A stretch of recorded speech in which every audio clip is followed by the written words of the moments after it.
बिस्मिल्लाहिर्रहमानिर्रहीम। अस्सलाम वालेकुम। आप देख रहे हैं हालात। मैं हूं सईद चौधरी। 12 रुकनी पार्लियामेंट्री कमेटी ने 3 सीनियर तरीन जजों में से जस्टिस याहिया अफरीदी को चीफ जस्टिस पाकिस्तान नामजद कर दिया है। अपनी सिफारिशात वज़ीर आज़म को भेज दी हैं और किसी भी वक्त सदर की मंजूरी से नोटिफिकेशन जो है नए चीफ जस्टिस का वो जारी हो सकता है।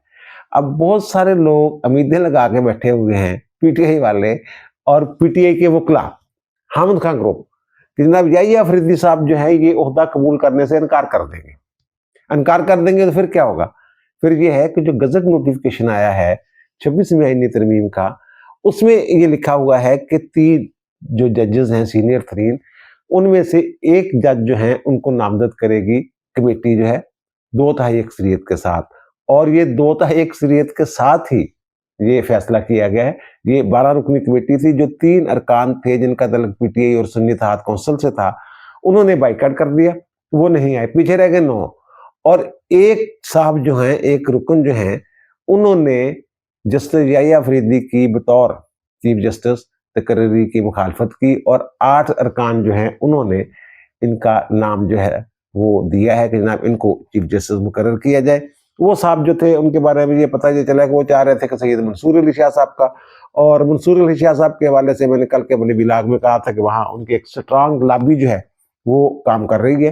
गजट नोटिफिकेशन के मुताबिक जिस जज को नामजद करेगी कमेटी, अगर वो ये ओहदा कबूल करने से इनकार करते हैं, फिर जो बच जाने वाले 2 सीनियर जज हैं यानी मंसूर अली शाह साहब और मुनीब अख्तर साहब, तो उनमें से एक को वो नामजद करेगी दोबारा। ये वैसे बड़ी अजीबोगरीब बात है, समझ नहीं आ रही। मुझे ये लग रहा है कि आईनी तरमीम में या तो जो क्लैरिकल मिस्टेक है या फिर इसमें दोबारा तरमीम करना पड़ेगी। तो इसका फायदा क्या होगा?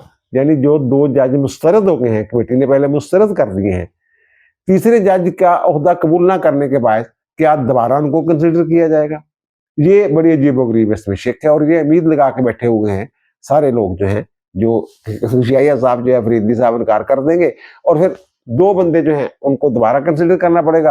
और उन दोनों में से तो मुनीब अख्तर साहब और मंसूर अली शाह साहब का अगर मुकाबला हो, मुवाजना हो, तो मुनीब अख्तर साहब तो कभी नहीं बन सकते, वो सैयद मंसूर अली शाह साहब के नाम के कुरान निकलेगा। और आगे जाके इसमें लिखा हुआ है इस तरमीम में कि अगर 2 जजेस जो हैं उनमें से भी जिसको नामजद किया जाए वो इनकार कर दें, तो फिर जो चौथे नंबर पे सीनियर जज होंगे, जो बाकी सुप्रीम कोर्ट के जजेस हैं, उनमें से जो चौथे नंबर में, यानी पहले 3 तो फारग हो गए ना, फिर चौथे वाले जो हैं उनका जो है वो नामजदगी जो है जेर गौर आएगी, उस पर गौर किया जाएगा। बहरहाल मेरी समझ से ये बाहर है, मेरी बहुत सारे वकला से बात हुई है, तो सब हैरानी का इजहार कर रहे थे, यार ये समझ नहीं आ रही कि ये कैसे गजट नोटिफिकेशन में ये वाली शिक जो है ये रखी गई है कि पहला अगर नामजद करदा शख्स जो है वो इनकार कर दे चीफ जज बनने से, तो फिर बाकी जो सीनियर तरीन 2 जज हैं उनमें से एक का तकर्रर किया जाएगा, नामजदगी की जाएगी। अगर वो इनकार करे तो फिर उनके बाद चौथा जो सीनियर जज है वो कंसिडर किया जाएगा। अच्छा, ये ना वैसे वकाफात अमल है। ये अफरीदी के बारे में जो अफवाहें हैं ना कि जनाब वो हो सकता है ओहदा कबूल ना करे, इस हवाले से भी आगे जाके हम बात करेंगे, मालूमात जो हमने हासिल की हैं उस हवाले से।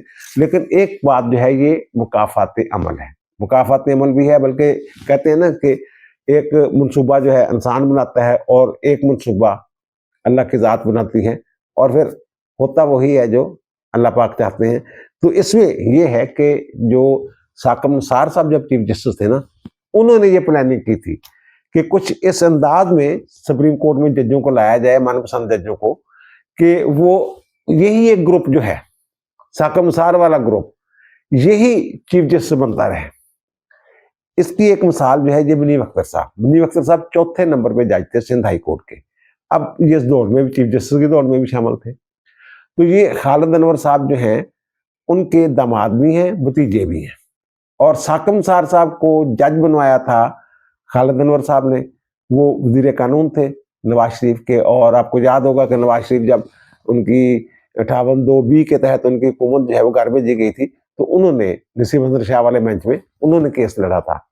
तो उसके बाद वो वजीर बने और ये साकम निसार साहब उनके साथ सेक्रेटरी भी रहे। और साकम निसार साहब जो है लाहौर में जो उनके चैम्बर का काम था वो देखा करते थे जूनियर वकील के तौर पे। तो जब ये चीफ जस्टिस बने तो इन्होंने फिर जो वो एहसान है वो उतारने की कोशिश की, या फिर राय बिरादरी वाला कोई चक्कर था, कोई इस तरह की बातें शाते उस वक्त होती रही है, तो ये लेके आए मुनीब अख्तर साहब को नीचे से। दिलचस्प बात यह है कि उस वक्त ये ख्याल किया जा रहा था कि जस्टिस याहिया अफरीदी जो उस वक्त पेशावर हाई कोर्ट के चीफ जस्टिस थे, उनको सुप्रीम कोर्ट में ले जाया जाएगा। लेकिन ये कुछ वक्त का थोड़ा सा एक आध माह का फर्क डाला गया, मुनीब अख्तर साहब को पहले ले गए, मुनीब अख्तर साहब पहले चले गए, इसलिए वो जो है चीफ जस्टिस बनने का उनका चांस बन गया। अगर ये याहिया अफरीदी साहब पहले चले जाते तो याहिया अफरीदी साहब ने सीनियर होना था मुनीब अख्तर से, और अगर ये चीफ जस्टिस बनते तो फिर मुनीब अख्तर ने इसी दौरान रिटायर हो जाना था। पुराना सिस्टम अगर देखें तो इन्होंने 2030 तक चीफ जस्टिस रहना था, अगर, और मुनीब अख्तर ने दरमियान में रिटायर हो जाना था।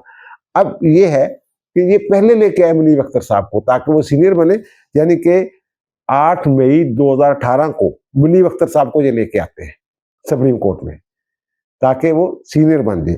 और जो याहिया अफरीदी साहब हैं, इन्हें ये लेके आए हैं 28 जून, यानी कि मई के बाद जून, 8 मई को वो आते हैं और 28 जून 2018 को याहिया अफरीदी साहब को सुप्रीम कोर्ट का जज मुकर्रर किया जाता है। इस तरह की चालें चलते रहे हैं। हालांकि याहिया अफरीदी साहब 30 दिसंबर 2016 से पेशावर हाई कोर्ट के चीफ जस्टिस के तौर पर काम कर रहे थे, और ये मुनीब अख्तर साहब चौथे नंबर पे थे सीनियरिटी लिस्ट में सिंध हाई कोर्ट में। वहां से इनको लाया गया कि चीफ जस्टिस बनेगा हमारा भतीजा, ये सर हुआ था। तो बहरहाल फिर अच्छा, ये जो इनके बारे में बात की जा रही है, ये डेरा इस्माइल खां से ताल्लुक, हाँ बिल्कुल यही बात था, जो इनकी पैदाइश है वो डेरा इस्माइल खां की है, लेकिन इनका जो आबाई ताल्लुक है ना असल में है फाटा से, और वहाँ जो अफरीदी कबीला है उसकी एक शाख है आदम खेल, उससे इनका ताल्लुक है। और जब ये पेशावर हाई कोर्ट के जज बने थे तो उस वक्त ये फाटा से ताल्लुक रखने वाले पहले वकील थे जो हाई कोर्ट के जज बने थे, और फिर अब मेरा ख्याल है कि फाटा से ताल्लुक रखने वाले पहले चीफ जस्टिस पाकिस्तान होंगे। अच्छा, इसमें एक और भी दिलचस्प बात है कि मुनीब अख्तर साहब जो है वो भी एचिसोनियन है, एचिसन कॉलेज के पढ़े हुए हैं, और याहिया अफरीदी साहब भी एचिसोनियन है, सैयद मंसूर अली शाह साहब जो है ये भी एचिसोनियन है, तीनों चीफ कॉलेज के पढ़े हुए हैं।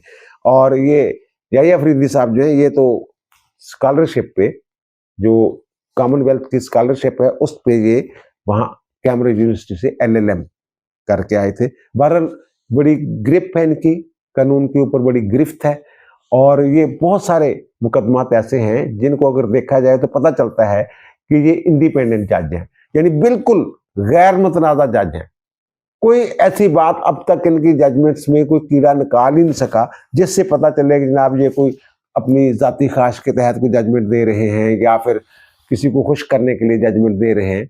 ये जो साहब है अफरीदी साहब, ये एक लॉ फर्म बनी थी अफरीदी शाह एंड मनीला। ये अफरीदी साहब, अतर मनीला साहब और सैयद मंसूर अली शाह साहब, ये तीनों दोस्त हैं, और इन्होंने एक लॉ फर्म शुरू की थी, और अल्लाह का करना ऐसा हो कि तीनों जो है वो सुप्रीम कोर्ट के जज हैं। लेकिन अफरीदी साहब जो है कभी इन्होंने इस यारी दोस्ती की बुनियाद पे, एक चैम्बर से तल्लक होने की बुनियाद पे कभी कोई ऐसा नहीं किया कि आंखें बंद करके अपने ब्रदर जजेस, जो दूसरे ब्रदर जजेस हैं, उनके साथ इन्होंने इत्फाक कर लिया हो, साइन को गी मार देती हो। ज्यादातर मुकदमात में इन्होंने अपना अलग नोट जो है वो दिया है, ज्यादातर मुकदमात में। अब देखें, ये जो कादी वाला रेफरेंस था जिससे कादी फायद के खिलाफ रेफरेंस भेजा गया था, इसमें इन्होंने कादी साहब के खिलाफ रेफरेंस जो था वो करदम कर दिया था। जो वकला की दरखास्त थी, बार की दरखास्त थी, वो मंजूर कर ली थी, लेकिन कादी साहब के हवाले से जज जो है वो उसको अदालत में नहीं आना चाहिए। इन्होंने कादी साहब की जो दरखास्त थी अपने खिलाफ रेफरेंस की वो मुस्तरद कर दी थी, लेकिन वकला की जो दरखास्त थी वो मंजूर कर ली थी। ऐसा नहीं किया था इन्होंने कि जनाब कादी साहब की अगर हमायत करनी है तो कादी साहब की दरखास्त भी मंजूर कर लें। सैयद मंसूर अली शाह साहब ने की थी वैसे। अच्छा, दूसरा जो इमरान खान का 25 मई अपने व्लॉग में मैंने जिक्र किया था कि 25 मई को जब इमरान खान लेके आ रहे थे, लाओ लश्कर लेके चढ़ाई कर रहे थे इस्लामाबाद पे, तो फिर जनाब दरखास्त दी इन्होंने सुप्रीम कोर्ट में कि जनाब ये हमें आने नहीं दे रहे, तो सुप्रीम कोर्ट फिर जनाब बैठ गई। उमरता बंदयाल साहब, मुज़ार अली नकवी साहब, एजाज अल एहसन साहब, मुनीब अख्तर साहब, और उसमें ये यही अफरीदी साहब भी शामिल कर लिए गए। और हम हैरान थे कि यही अफरीदी साहब तो हम ख्याल जजों में है ही नहीं, इनको कैसे शामिल कर लिए। बहरहाल उन्होंने फिर जनाब ये कह दिया कि जनाब उनको जो है ये डी चौक में नहीं आएंगे, लेकिन पता नहीं FH पता नहीं कौन सा को उन्होंने कहा कि वहां जो है ना इनको इत्माम किया जाए। लेकिन इमरान खान ने ऐलान कर दिया डी चौक पहुंचे, और लोग डी चौक पहुंचे भी। तो उस वक्त ये जो जजेस थे उमर बंदयाल ग्रुप, इन्होंने कहा जनाब हो सकता है इमरान खान को हमारे फैसले का पता न हो, तो इनसे चलो वजाहत मांग लेते हैं। इन्होंने वहां ये कहा था कि नहीं जनाब बड़ा मवाद है इमरान खान के खिलाफ तौहीन अदालत की कार्रवाई का। इन्होंने इख्तलाफ किया था, इख्तलाफी नोट दिया था। इन्होंने कहा नहीं जनाब तौहीन अदालत का नोटिस जारी करेंगे, ये तौहीन अदालत की है इमरान खान ने। ये इस किस्म के इंडिपेंडेंट जज हैं। फिर supreme court practical procedure act जब आया है तो आपको इल्म होगा कि बंदियाली कोर्ट जो है उसने हुक्म इब्तदाई जारी कर दिया था। और जब काजी साहब चीफ जस्टिस बने तो उन्होंने ये केस जो है ये फुल कोर्ट में लगाया था, यानी पहला केस था फुल कोर्ट का। उन्हें आते ही सबसे पहला जो केस सुना चीफ जस्टिस बन के, और जो बेंच बनाया वो फुल कोर्ट बनाई, और यही supreme court practical procedure act जो है इसकी समाप्त की थी। और इसका जो फैसला है वो 10-5 की रेशियो से आया था। 15 रुकनी फुल कोर्ट थी, तो 5 जजों ने supreme court practical procedure act जो है उसको नल एंड वाइड डिक्लेयर किया था, गैर आईनी डिक्लेयर किया था कि सुप्रीम कोर्ट के मामलात में अदालती मामलात में मुदाखलत है। उसमें वो आपको समझ आ रही होगी कौन जज होंगे, एजाज अल एहसन साहब, मुनीब अख्तर साहब, शाहदवीर साहब, आयशा मलिक साहबा और मुज़ाहर अली कुरनफी साहब। बाकी जो 10 जजेस थे जिन्होंने इसको supreme court practical procedure act को दुरुस्त डिक्लेयर किया था, जायज करार दिया था, पार्लियामेंट के इख्तियार को तस्लीम किया था, उसमें यही अफरीदी साहब भी शामिल थे। लेकिन उसमें एक शिक थी कि जो अपील का राइट दिया जा रहा है सुप्रीम कोर्ट में 184 सब आर्टिकल 3 के तहत जो मुकदमात आते हैं, वहां जो अपील का हक दिया गया था वो माजी से भी उसका तलाक होना था, कि माजी से तलाक हो सकता है उसका। तो कुछ जजेस थे उन्होंने कहा नहीं, माजी से इसका तलाक नहीं हो सकता। और जो ये जज थे याही अफरीदी साहब, इन्होंने भी ये इस शिक पे इख्तलाफ किया था अक्सरियती फैसले के साथ। प्रैक्टिकल प्रोसीजर बाकी सब ठीक है, लेकिन जो माजी से अपील का हक दिया जा रहा है वो नहीं हो सकता। और हसन रिजवी साहब और मोहम्मद अली मदर साहब, उन्होंने भी इस हवाले से इस नुक्ते पे इख्तलाफ किया था, इसलिए वो वाला जो हिस्सा है वो जो है वो बरकरार नहीं रह सका था। बाकी सुप्रीम कोर्ट प्रैक्टिकल प्रोसीजर, यानी इस हद तक मैं अर्ज ये करना चाहिए कि इस हद तक इंडिपेंडेंट जज है, अपनी मर्जी से जो समझते हैं जमीर के मुताबिक। जिस वकील से भी मेरी बात हुई है हर एक ने ये कहा है कि जनाब ये गैर मुतनाज़ा है, और किसी धड़ेबंदी में इधर उधर सारा जो कहते हैं ना कि इंटीरियर मोटिव्स के लिए काम, वो चक्कर नहीं इस बंदे का। और फिर देखें वो कुदरत ने जो किया है कि जो साहब लाए गए थे इनको हटाने, इनको पीछे करने के लिए, वो साहब जो है वो घर चले गए, यानी वो नहीं बन सके चीफ जस्टिस। और फिर 62(1)(f) वाला केस साकिब निसार साहब वाली कोर्ट थी ना 5 रुकनी बेंच, वो ये डिक्लेयर कर गई थी कि जनाब 62(1)(f) के तहत जो शख्स नहल होगा वो ताहयात नहल होगा। इसमें जहांगीर तरीन भी आ गए थे, नवाज शरीफ भी आ गए थे, और भी बहुत सारे जो सियासतदान हैं वो जनाब इस रगड़े में आ गए थे। तो फिर जब PDM की हुकूमत आई तो इन्होंने फिर कानून में इलेक्शन एक्ट में तरमीम कर दी, और वहां ये लिख दिया कि आइन में जहां नहीं लिखा हुआ कि कितने साल के लिए नहली होगी, तो उससे मुराद ज्यादा से ज्यादा 5 साल नहली जो है ये होगी। 63 में तो लिखा हो नहीं इतनी देर के लिए, इतनी देर के नहल होगा, लेकिन 62 में नहीं लिखा हुआ था। तो उस कानून को जब चैलेंज किया गया तो उसके लिए 7 रुकनी बेंच बना था, और उस 7 रुकनी बेंच में याहिया अफरीदी साहब भी शामिल थे। तो उस बेंच ने 6-1 के तनासब से, यानी कि एक जज साहब जो थे मोहम्मद अली मदर साहब, उन्होंने इख्तलाफ किया था इनके साथ, उनका नहीं जब ताहयात नहली बनती है, लेकिन बाकी जो 6 जजेस थे उन्होंने ये फैसला दिया था कि 5 साल वाली जो नहली है वो एक तो ठीक है, और दूसरा 62(1)(f) की उन्होंने नए सिरे से तशरीह कर दी थी। और उस तशरीह को देखा जाए फिर वो जो है 62(1)(f) जो है काबिल अमल ही नहीं है, कुछ शराइत चाहिए होंगी उसके लिए। मतलब वो अदालत कौन सी होगी इसका तयन करना पड़ेगा कानून के जरिए, कि जब कौन सी अदालत है जो ये कहेगी कि जनाब सादक और अमीन नहीं है, तो फिर जब अदालत ही नहीं है तो इसका इतलाक नहीं हो सकता। इस तरह की वो जजमेंट थी। और याहिया अफरीदी साहब जो है इन्होंने 5 साल वाली जो बात, यानी जो अक्सरियती फैसला था उसके साथ गए थे। अब जो जस्टिस सैयद मंसूर अली शाह साहब और मुनीब अख्तर साहब की चलाकियां तो आपके इल्म में है, उन्होंने जो जो किया हुआ है सबको पता है। रीराइट करने के माहिर वो हैं, आइन को रीराइट उन्होंने किया। फिर वो एक और जो मामला था कि खुफिया वोट वाला, वो पूरी कोशिश की, आइन में लिखा हुआ है कि वजीर आला और वजीर आजम के सिवा जितने भी इलेक्शन होंगे वो खुफिया वोटिंग के जरिए होंगे, लेकिन वो करनी ओपन करें इसको। और फिर लिखा उन्होंने कि कोई वोट जो है ये वो खुफिया वोट जो है वो दायमी तौर पे जो है सीक्रेट नहीं रह सकता। ये लिख दिया फिर भी उन्होंने। इलेक्शन कमीशन को बड़ा डराया धमकाया था, बुला बुला के जनाब इसको कुछ करें ये करें, वो कहते नहीं जनाब ये होता ही नहीं, आइन च लिखे आइन तो कितना इधर उधर जाइए। और फिर ये मखसूस नशिस्तों वाले केस में जो किया है वो भी उन्हीं का, और 63A की जो तशरीह की थी, जो रीराइट किया था, वो भी सारे कमालात जो हैं मुनीब अख्तर साहब जो हैं शामिल रहे। हर बेंच में साकम निसार एजाज अल हसन, साकम निसार एजाज अल हसन मुनीब अख्तर, साकम निसार एजाज अल हसन मुनीब अख्तर, यानी जितनी भी 2 नंबरियां होती रही हैं जजमेंट्स में, मुनीब अख्तर साहब उस बेंच में शामिल रहे। और सैयद मंसूर अली शाह साहब जो है ये घबरा के खौफजदा होके उस टोले में गए। ये मैं बता दूं, जब ये केस आया मखसूस नशिस्तों वाला सुन्नी इत्तेहाद कौंसिल की दरखास्त पे कि जिन नशिस्तें जो हैं ये पीटीआई को दे दी जाएं, तो उस वक्त भी मैंने ये अर्ज किया था, जराए से मुझ तक जो इतला आई थी उसके मुताबिक। अब तो ये चीज खुल गई है। जो जस्टिस काजी फायज ईसा साहब ने अपना इजाफी नोट दिया है और इख्तिलाफी नोट दिया है इस केस में, मखसूस नशिस्तों वाले केस में, उससे तो ये साफ पता चल रहा है कि ये पहले दिन से ही बदनीयत थे। ये सोच के बैठे हुए थे जनाब हमने यही फैसला करना है, जो कर दिया। और फिर कुछ ऐसे लोग भी हैं जो बात कर रहे हैं जिनके पास इन्फॉर्मेशन है, इन्फॉर्मेशन की बुनियाद में बात कर रहे हैं कि जनाब ये जो मंसूर अली शाह साहब हैं ये अतर मनीला साहब की दोस्ती में रगड़े गए। कुछ कानशान भरे होंगे कि जनाब ये तो शायद आपका रगड़ा निकालना चाहते हैं वगैरह वगैरह। अब जो जस्टिस काजी फायज ईसा साहब ने, अच्छा अब जो 2 नोट आए हैं, ये एक नोट नहीं है, ये जो इख्तिलाफी नोट है, पहले तो आपको याद होगा कि नईम अफगान साहब, नईम अख्तर अफगान साहब और अमीनुद्दीन खान साहब का एक नोट आया था तफसीली नोट, अभी शार्ट जजमेंट की उसी में उन्होंने तफसीली नोट दे दिया था अपना तहरीरी इख्तिलाफी नोट। तो अब जो मिस्टर जस्टिस काजी फायज ईसा और जमाल खान मंदोखेल साहब हैं उन्होंने एक इख्तिलाफी नोट जारी किया है। वो नोट जो है वो लिखा है जमाल खान मंदोखेल साहब ने और उससे इत्तफाक किया है काजी साहब ने।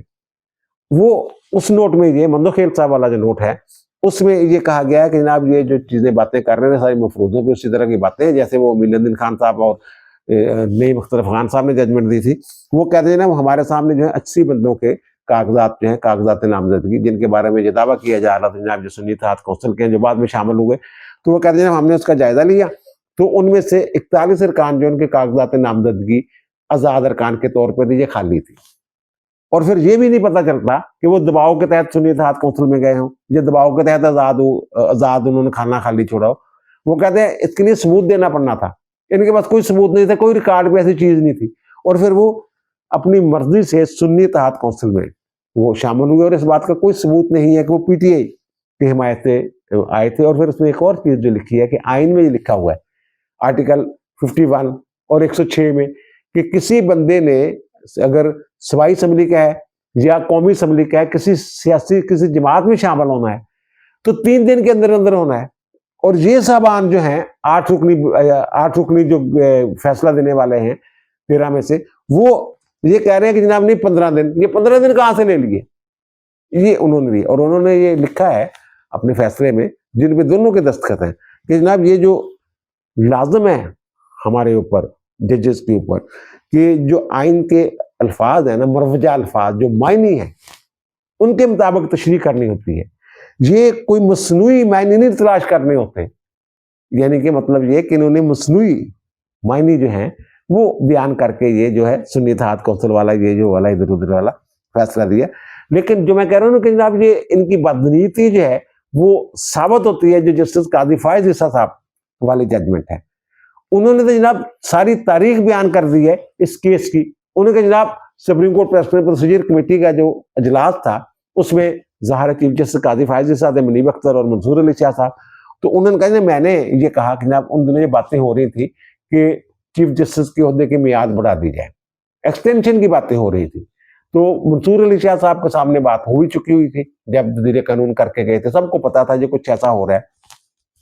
तो मैंने कहा कि जनाब ये जो बेंच है ना, वैसे पहले तो मुनीब अख्तर ने कहा जब तुम ना बैठो ये पता लगे कि तुम एक्सटेंशन देने वास्ते ना 2 तिहाई अक्सरियत लेना चाहते हैं ਜਿਹੜੀ ਮਖਸੂਸ ਸ਼ਿਸ਼ਤਾਂ ਇਹਨਾਂ ਨੂੰ ਮਿਲੀਆਂ 2 ਤਾਂ ਅਕਸਰੀਅਤ ਇਹਨਾਂ ਨੂੰ ਆ ਗਈ ਆ ਤੇ ਅਗਰ ਤੁਸੀਂ ਇਹ ਫੈਸਲਾ ਜਿਹੜਾ ਮਖਸੂਸ ਸ਼ਿਸ਼ਤਾਂ ਵਾਲਾ ਉਹ ਇਲੈਕਸ਼ਨ ਕਮਿਸ਼ਨ ਦਾ ਬਰਕਰਾਰ ਰੱਖਿਆ ਨਾ तो फिर थोड़ा फायदा होएगा, ये तो थोड़े वास्ते हो रहा सारा कुछ।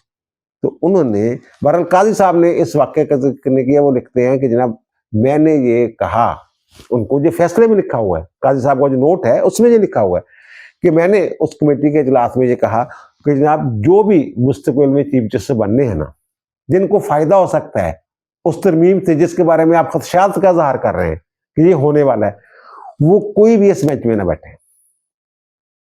अब मेरी सलाह मुनीर अख्तर साहब ने कहते नहीं मैं तो बहना, तो फिर काजी साहब ने उस पर ये दोनों नहीं माने, इनका नहीं ये नहीं हम भी बैठेंगे। तो फिर काजी साहब ने ये तजवीज़ दी कि जनाब ऐसा करते हैं, फिर फुल कोर्ट बना देते हैं, पूरी अदालत जो है वो बैठ जाती है। फिर 14 अरकान थे, सुकत मुसर्रिफ हलाली साहब जो बीमार थे, 13 रुकनी बेंच जो है वो बना। तो उसी वक्त ये पता चल रहा था ये जो बेंच की तश्कील है और इनका जो किरदार था वहां, वहीं से पता चलता जब ये सोच के बैठे हुए हैं कि 2 तिहाई अक्सरियत नहीं रहने देनी, कि कहीं एक्सटेंशन वाली जो आईनी तरमीम है ये मंजूर ना हो जाए। और मंसूर अली शाह साहब को डराया जा रहा था कि जनाब अगर हमने हुकूमती जमातों से ये सीटें लेके मखसूस नशिस्तें पीटीआई को ना दी ना, तो फिर इनकी 2 तिहाई अक्सरियत हो जानी और फिर ये तरमीम हो जानी, और पता नहीं आपके साथ क्या होना है, आप चीफ जस्टिस बन सकेंगे या नहीं बन सकेंगे। बन तो खैर वो अब भी नहीं सके, लेकिन एक सूरत हो भी सकती है बनने की, वो आगे जाके बयान करते हैं। तो काजी साहब ने ये लिखा है कि जनाब जो इनका फैसला है ये आइन के असूलों के मुनाफी है, आइन के मुनाफी है। और फिर इन्होंने ये भी किया, ये फैसले में लिखा है काजी साहब ने कि नजरसानी नहीं लगनी थी। जब मैंने कहा कि जनाब नजरसानी की दरखास्तें आ गई हुई तो उसका फैसला कर लेते हैं, तो मंसूर अली शाह और मुनीर अख्तर दोनों ने मुखालफत की। वो याद है ना, इन्होंने कहा जनाब हमने तो छुट्टियां करनी है, छुट्टियों में हमने नहीं सुनना। हालांकि वे नहीं फिर रहे थे इधर उधर, सैर सपाटे कर रहे थे, किसी ने अमेरिका जाना था, किसी ने और पता नहीं की कर रहे हैं बहरहाल। और फिर इन्होंने 12 जुलाई को जजमेंट दी, वो भी कहते हैं ना आइन और कानून के मुनाफी इन्होंने दी। वो 51 वाली जो बात मैंने की है कि ना आइन ही बदल देता, इन्होंने तरीकाकार ही बदल देता, जो भी दिता गया सी उस पर बहस भी हो चुकी है, कई विला कर चुका हूँ, कानूनी पोजीशन रख चुका, उसी तरह की बात जो है काजी साहब ने अपनी जजमेंट में दी है। उन्होंने कहा 12 जुलाई के मुख्तसर फैसला वो भी वही था, और फिर आपको 13 सितंबर का जो तफसीली फैसला वो भी उसी तरह का था। लेकिन वो कहते हैं कि जनाब 14 सितंबर और 18 अक्टूबर को जो इन्होंने वजाहती नोट फौरी तौर पर जारी कर दिए थे, जब ये पता चल रहा था जनाब ये जो है तरमीम लाई जा रही है, और इलेक्शन कमीशन ने अभी तक वो सीटें जो है ना हाई कोर्ट के सुप्रीम कोर्ट के मुताबिक नहीं दी उसको, तो ये 14 सितंबर और 18 सितंबर को इन्होंने जनाब जो वजाहत जारी की है वो भी इन्होंने गलत की है कानूनी और आईनी तौर पर। बल्कि 18 अक्टूबर को जो इन्होंने वजाहत की है वो तो इन्होंने कहते वर्चुअल अदालत लगा ली अपनी, वो तो थे ही नहीं। उसमें लिखा हुआ है, मैंने ये अर्ज किया था कि पहली मरतबा हुआ है कि जनाब कराची इस्लामाबाद इन चैम्बर्स ये हुआ है आज तक कभी, ये पहली मरतबा वर्चुअल अदालत। फिर एक और जो बात उन्होंने की है कि जनाब ये आपने तफसीली फैसला दे दिया, लेकिन आप अजाफी नोट बाद में भी दे रहे हैं, इसका मतलब ये है कि ये केस अभी तक डिस्पोज ऑफ ही नहीं हुआ, जी निपटाया नहीं किया, ये जारी है। तो फिर आपके हुक्म की अगर अदूली होती है, हुक्म अदूली होती है, तो फिर तौहीन अदालत नहीं लग सकती। इससे पहले अमीनुद्दीन खान और नईम अख्तर अफगान ने जो इख्तलाफी नोट दिया था 8 जजों के फैसले के खिलाफ, तो उन्होंने भी ये लिखा था कि भाई साहब आपका जो फैसला है वो तो कानून के मुताबिक ही नहीं है, आइन के मुताबिक ही नहीं है। अगर आइन से मुताबिक ना रखता हो कोई अदालती फैसला, तो जिसको हुक्म दिया जाता है वो हुक्म मानने का पाबंद नहीं होता, अदालती हुक्म मानने का, ना ही उसके खिलाफ तौहीन अदालत की कार्रवाई हो सकती है। ये उन्होंने, और अब इन्होंने भी ये डिक्लेयर किया कि जब तुसी थोड़ा फैसला फाइनल नहीं है, तुझे वजाहती नोट दी, असल में मिसकंडक्ट की तरफ इशारा है जो चीफ जस्टिस साहब कह रहे हैं। और फिर एक जो बात की है, जो सफा नंबर 11 पे एक पैराग्राफ है, उसमें जज साहब कहते हैं कि जजों को जाती ख्वाहिशात के मुताबिक आइन की तशरीह नहीं करनी चाहिए, जो ऐसा करेगा उसे फिर नताइज भुगतना होंगे। ये नताइज भुगते जा रहे हैं जब हो रहे हैं। अच्छा, अब ये तो मामला हो गया ना कि जनाब उनकी जाहिया अफरीदी साहब की नामजदगी हो गई, ये 2 जो है ये इग्नोर हो गए। अब आइनी बेंच भी बनने हैं, ये जो जजमेंट आई है काजी साहब की, अब जाहिर है 25 तारीख तक तो काजी साहब चीफ जस्टिस हैं और उन्हीं की सरबराही में जुडिशल कमीशन ने काम करना है, बेंच तश्कील देने हैं। तो वो उसमें यही अफरीदी साहब भी होंगे जुडिशल कमीशन में। अच्छा, बहरहाल ये इस फैसले के बाद क्या ये 8 जज जो हैं जिन्होंने ये मखसूस नशिस्तें दी हैं पीटीआई को सुन्नी इत्तेहाद कौंसिल की दरखास्त पे, और अब तो आइन में तरमीम भी कर दी गई है कि जनाब जो प्रेयर हो उससे हटके रिलीफ ही नहीं दिया जा सकता, इन्होंने तक पता नहीं कितों ले आकर बेलगाम इख्तियार इस्तेमाल किया था ना। तो फिर क्या ये 8 जज जो हैं ये आईनी अदालत में जाएंगे? मेरा नहीं ख्याल जा सकेंगे। और आपको याद होगा कि मैंने अर्ज किया था, ये 18 अक्टूबर को मैंने एक व्लॉग किया था जिसमें मैंने ये अर्ज किया था कि याहिया अफरीदी साहब जो हैं वो चीफ जस्टिस होंगे और अमीनुद्दीन खान साहब जो हैं वो आईनी बेंच के सरबराह होंगे, और मंदोखेल साहब जो जमाल खान मंदोखेल साहब वो भी आईनी जो अदालत या आईनी बेंच है वहां जाएंगे। तो बहरहाल ये अब याहिया अफरीदी साहब पे नजरें लगा के बैठे हुए हैं कि वो कुछ करेंगे।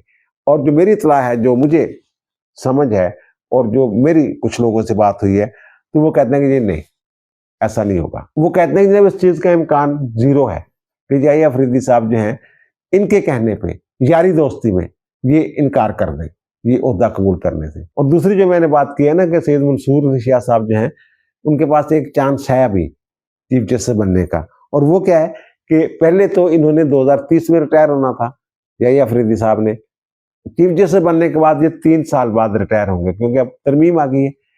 तो ये 25 अक्टूबर 2027 को अपने ओहदा से रिटायर होंगे। उस वक्त सैयद मंसूर शाह साहब जो हैं वो जज के तौर पे काम कर रहे होंगे अगर वो रिजाइन नहीं करते। वैसे बहुत सारे लोग कह रहे हैं कि जनाब उनको रिजाइन कर देना चाहिए। अगर वो रिजाइन नहीं करते तो उन्होंने जो रिटायर होना है, उन्होंने रिटायर होना है 27 नवंबर 2027 को, यानी उनके पास 27, 28, 29, 30, 31 दिन जो है ये होंगे ये चीफ जज के तौर पे। और फिर उसके बाद मुनीब अख्तर साहब भी अगर रिटायर नहीं होते तो वो भी जो है उनके बाद जो है मौजूद होंगे।